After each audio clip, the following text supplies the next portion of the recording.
Hi, my name is Cliff Young. Over the past 20 years, I've had the opportunity to serve as an EMT, a paramedic, and a clinical coordinator. During those years on the job, I recognized several flaws with the methods used for C-spining a patient. Patients are secured to rigid objects because they may suffer more injury if they're subjected to uncontrolled movement. However, several of the methods currently in use today either hold a patient down too loosely or pull apart under certain conditions. So what really is in the patient's best interest? In this video, I'm going to share what is increasingly recognized as the best method of securing a patient to a backboard. It's called the box method. The box method uses two opposing forces, vertical and horizontal, together to create the most secure method of attachment. By the end of this video, you'll understand how to use this new method with ease. You will also see how this new method will reduce risk and improve patient care. In a separate video, I'll talk about equipment, specifically the straps used for C-spining. The box method can be split into three basic steps. 1, securing the pelvis. 2, securing the rib cage.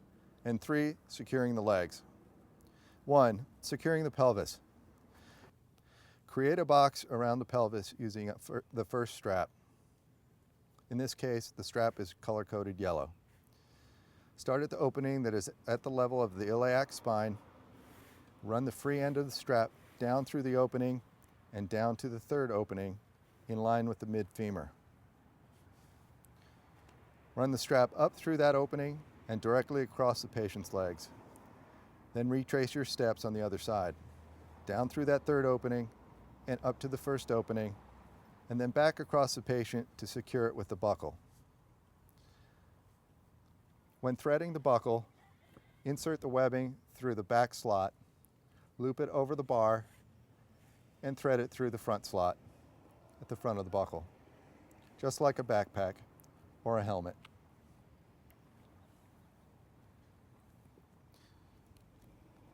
At this point, leave the yellow box loose enough to be able to pull the slack from the two sections of the box up toward the chest and belly. Second, secure the rib cage. Now take the next strap, color-coded black, and run the free end down through the second or third opening from the top, depending on the layout of your board.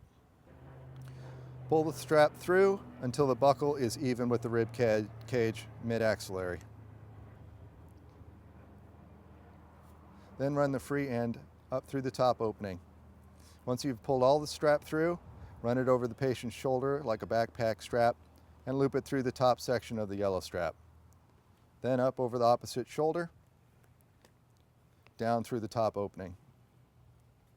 Then up through the second or third opening, matching what you did on the other side, and loop it through the bottom section of the yellow strap. Then secure it with the buckle.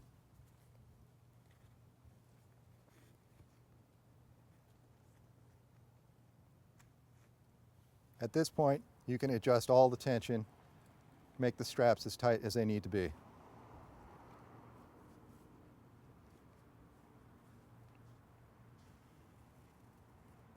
3, securing the legs. The third strap, also black, secures the legs.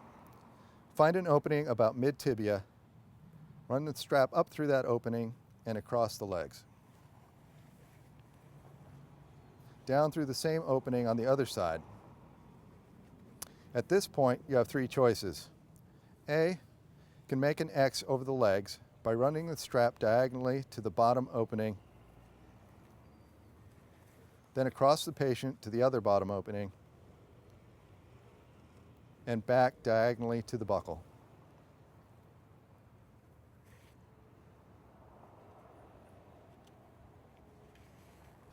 Or B, wrap the feet together by running the strap around the patient's feet 2 or 3 times and then back to the buckle.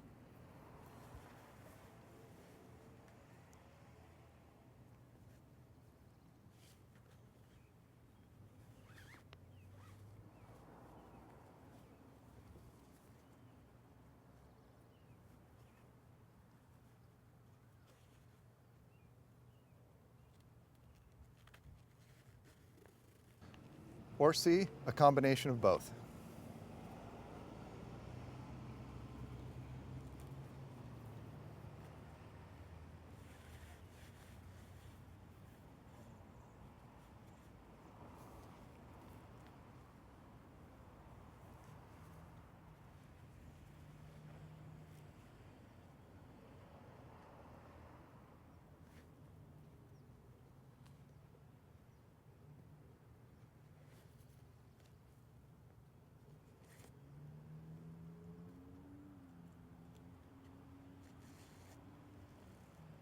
As you can see, the patient is safe and extremely secure.